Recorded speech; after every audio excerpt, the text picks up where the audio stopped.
It's as if you're not paying attention. Island problems, island dilemmas. If you're planning on putting an island in your kitchen, I want to go through some problems that I keep seeing in plans from subscribers, from clients all over the country. Same problems. Now, I've talked about this before in videos, and you can go and watch them. I'll link them in the description all over the place. But here's the deal. We've been putting so many islands in our kitchen that you'd think by now we'd get it right. But I keep seeing plans that don't have them right. So I want to talk about some of the island dilemmas I'm seeing and how to fix them before you make the same mistakes. So let's go. First up, always the dimensions. I don't mean how big your island is. I don't care. I care about how much room there is to move around it, the clearances. And that is getting done wrong in so many different ways. So let's run through what you should have, and remember, design is a fluid process. Sometimes your space doesn't cooperate. These are guidelines. If you have to fudge it a little bit one way or another because that's the space you're dealt, it's okay. You'll survive. But you have to know what you're getting into. So let's talk about what the standards are to make the kitchen work well. And that's the most important. I know that you want your kitchen to look beautiful, but it's got to work right first. So first dimension that you must be aware of is 36 inches, and that's to pass by the island. That's no seating, that's no drawers, doors, anything, any appliances opening into the space. Next up, subscribe, is if you do have doors and drawers opening or appliances opening. There you want to have 42 inches. That's what National Kitchen and Bath says. I say more. I say 48 to 54. However, here's another problem I'm seeing. Aside from not leaving enough space, I see leaving too much. Now, 6 feet sounds like a generous, spacious place. I'm building a 4,000 square foot house. I have the room. Yes, but you have to work in that kitchen. Think about you with a hot pot of boiling lobsters, having to make it from the stovetop to the sink in your island. Do you want to spill those lobsters on your new wood floors? I don't think so. If we go back to the original kitchen triangle of the 20s and 30s, the ergonomic, most efficient way to work in a kitchen, 3 to 5 steps. That's the maximum. And that still holds true. While we have different zones and one triangle doesn't necessarily work anymore, the 3 to 5 steps does. If you're carrying that lobster pot 7 to 8 steps, I can guarantee you're going to say, why didn't I listen to her? Although you have the space, you have to think about the function of the kitchen and keeping the triangles, the work zones, tight enough that a cook can work. Next up on the island is seating. And when we think about butts, we have to remember how wide they are.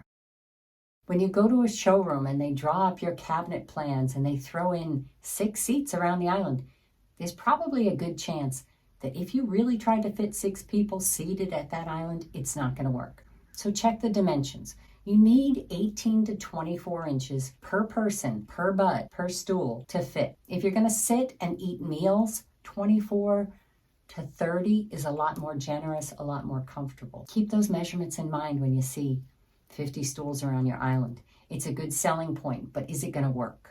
What else we got? When it comes to the stools, there's a couple of things. I know that a lot of clients come to me and they say, I want one big flat surface to work at. I want one big uninterrupted space to sit at and have people all around. The stools at counter height are uncomfortable.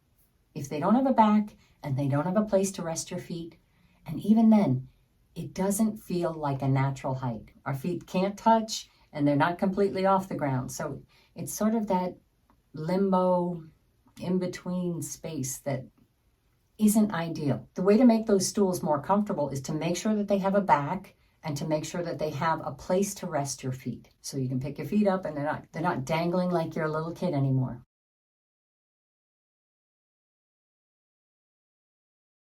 All right, so I got the dimensions, the seating. When it comes to the seating, remember those dirty little buggers that you call children. They have feet. There will be scuff marks. They will put their foot on the backside. I had a white island and 2 lovely little girls.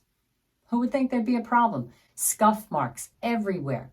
Plan for it. Make sure that you have enough of an overhang that those kids can't reach, or that your toes are not naturally bumping into the Plan for a deeper overhang. That'll keep their feet away. Or plan for material that can take the wear and tear. Maybe I should have done that walnut island instead of the white island. It would have saved me years of scrubbing the backside of the island. In the last few weeks, I've gotten this several times from subscribers' plans, and it's no toe kick around the island on 4 sides. Now on the 3 sides that show and you're not working, fine, make it look like furniture. When you're standing there working at it, you need a toe kick. I know it seems like a tiny little thing, but if you try and stand and work where there's no toe kick and you push your feet out, you're always leaning. It's uncomfortable. It'll work for 5 minutes, but over time, it is not an ideal situation. So make sure that you have a toe kick on the side of the island where you're gonna work and have all the pretty stuff shown on the other sides. And this is a biggie, and this is power, electric. Think about where the outlets are gonna go. I know in every state I've ever worked, code says you've got to have electrical in the island. And depending on the size of the island, you might need more than 1 outlet.